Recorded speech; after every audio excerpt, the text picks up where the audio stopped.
बिस्मिल्लाहिर्रहमानिर्रहीम। अस्सलाम वालेकुम नादरीन, आप यूट्यूब चैनल देख रहे हैं। मैं इमरान खान हूँ।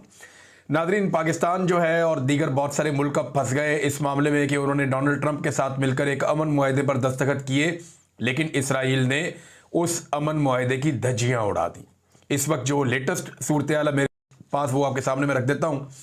और ये दुनिया भर के अखबारात में, मीडिया में छप चुकी है कि इसराइल की गजा पर वहशियाना बमबारी इस वक्त जारी है और इसराइल के वज़ीर आज़म नेतन्याहू ने इसका हुक्म दिया है और 46 बच्चों समेत 100 से ज़ायद फ़लस्तीनी अब तक शहीद हो चुके हैं।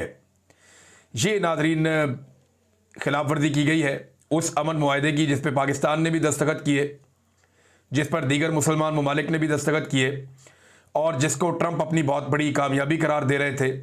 और जब ये दस्तखत हो रहे थे तो शहबाज शरीफ साहब ट्रंप के लिए तालियां पीट रहे थे और उनके लिए अमन के नोबेल इनाम का बार बार ऐलान कर रहे थे और ट्रंप को उन्होंने अपने माथे पे हाथ रखते हुए सैल्यूट भी किया शहबाज शरीफ ने। और बड़े गिरे हुए वज़ीर आज़म वो नज़र आए। पाकिस्तान की तारीख में कभी इस लो लेवल पे कोई वज़ीर आज़म नहीं गिरा जिस तरह से शहबाज शरीफ साहब मशहूर हुए पूरी दुनिया में शू शाइन बॉय के तौर पे, और दुनिया ने उनको ये नाम दिया कि जूते पॉलिश करने वाला लड़का।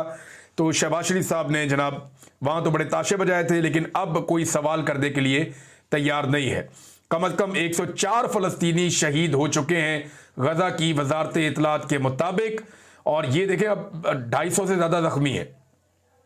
एक बात आप जहन में रखें कि ये फ़लस्तीनी महफूज मकामात की तरफ चले जाते हैं जब भी कभी इसराइल बमबारी करता है, लेकिन ये जो अमन मुआहदा हुआ इसके बाद बड़ी तादाद में फ़लस्तीनी वापस अपने इलाकों में आए।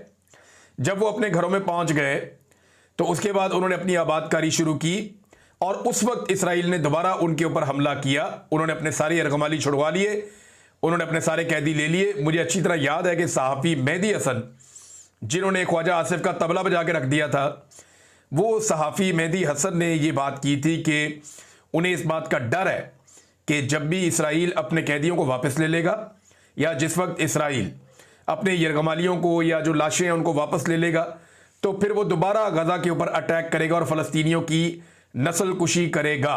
ये उन्होंने कहा था और ये बात अब ऐसा लगता है कि साबित हो रही है।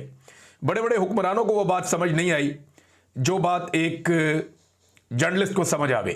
देखिए, एक चीज़ और है, ये अपना इन्होंने मफाद देखा वक्ती तौर पे, छोटा मोटा फ़ायदा। डोनाल्ड ट्रंप को अमन के नोबेल इनाम के लिए नामजद करना पाकिस्तानी सियासतदानों की और एस्टेब्लिशमेंट की ये एक बहुत